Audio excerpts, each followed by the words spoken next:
La principauté de Monaco s'apprête à accueillir son 79e Grand Prix de Formule 1. C'est ici l'événement le plus important de l'année. Selon le dernier rapport de l'IMCE datant de 2017, il avait attiré plus de 228 000 spectateurs et généré 90 millions d'euros pour Monaco. Nous sommes allés à la rencontre des principaux concernés, les résidents et travailleurs de la principauté.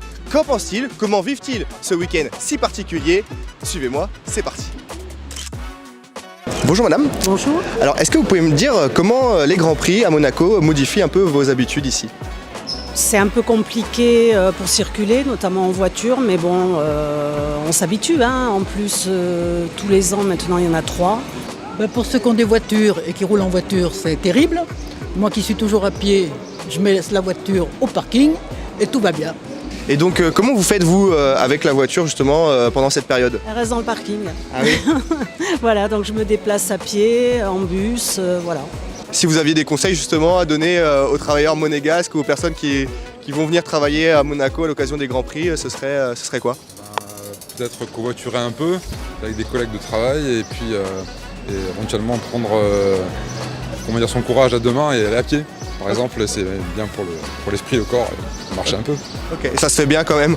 Oui, ça se fait bien, oui. Et puis on voit des coins qu'on ne regarde pas forcément tous les jours en voiture, quoi. Donc c'est bien de le faire. On s'habitue parce qu'à Monaco, il y a toujours des manifestations. Dès que le Grand Prix se termine, il va y avoir le démontage, il y a le jumping, donc il y a toujours quelque chose. Après, il y a le Monte Carlo Yacht Show. On fait avec, Donc au final, vous avez l'habitude de vous déplacer comme ça, à pied, avec les transports? Ouais, non, aucun souci. Et les bus, c'est pas trop compliqué, c'est assez bien fait? Oui, c'est assez bien fait. Bon, bien sûr, tout ce qui est port et tout est inaccessible, mais bon, les bus passent par l'autre côté de Monaco. Voilà, non, il n'y a pas de problème. Monaco est organisé depuis le temps.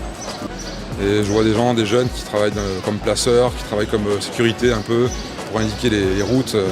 Ça, c'est pas mal. Voilà. Okay. Moi je regarde les avantages, ça fait travailler tout le monde et puis les gens qui viennent sont contents puisqu'ils aiment ça, le bruit, etc., les odeurs, etc. Donc non, moi je trouve ça très très bien. Okay. Mais je me sauve. Quand même. Là je vais me sauver pour le Grand Prix, pour celui-là. Vous allez aller où? Bon, on va aller dans l'arrière-pays comme font tous les monégasques. Ah ouais, c'est ça. Ou presque, voilà. Ok. Et vous ne laissez pas votre appartement à des touristes justement pour profiter du Grand Prix? Non, pour diverses raisons, mais en plus, nous n'avons pas le droit si c'est dans les domaines.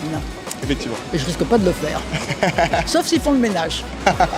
Mais je ne vous crois pas.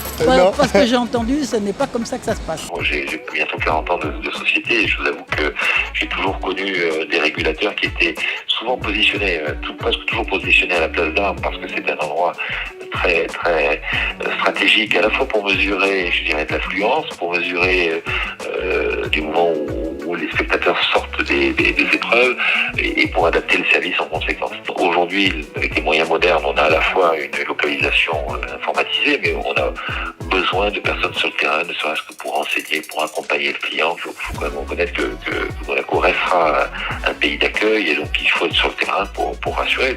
Avec tous ces changements d'itinéraire, il faut que les gens puissent s'y retrouver et être sereins lorsqu'ils viennent voir les épreuves. Alors si vous prévoyez de prendre le bus pendant ce week-end de Grand Prix, sachez que la ligne 6 entre Fontvieille et le Larvoto ne sera pas en service. Pour ce qui est des autres lignes, la ligne 1, 2, 3, 4, 5 et 7, il y aura seulement quelques changements d'itinéraire à retrouver sur le site officiel de la CAM. Ce qui est sûr, c'est que ce week-end de Grand Prix sera plus animé que l'année dernière où les mesures sanitaires avaient empêché bon nombre de visiteurs de venir. Moi je vous dis à très bientôt sur Monaco Tribune. Ciao tout le monde.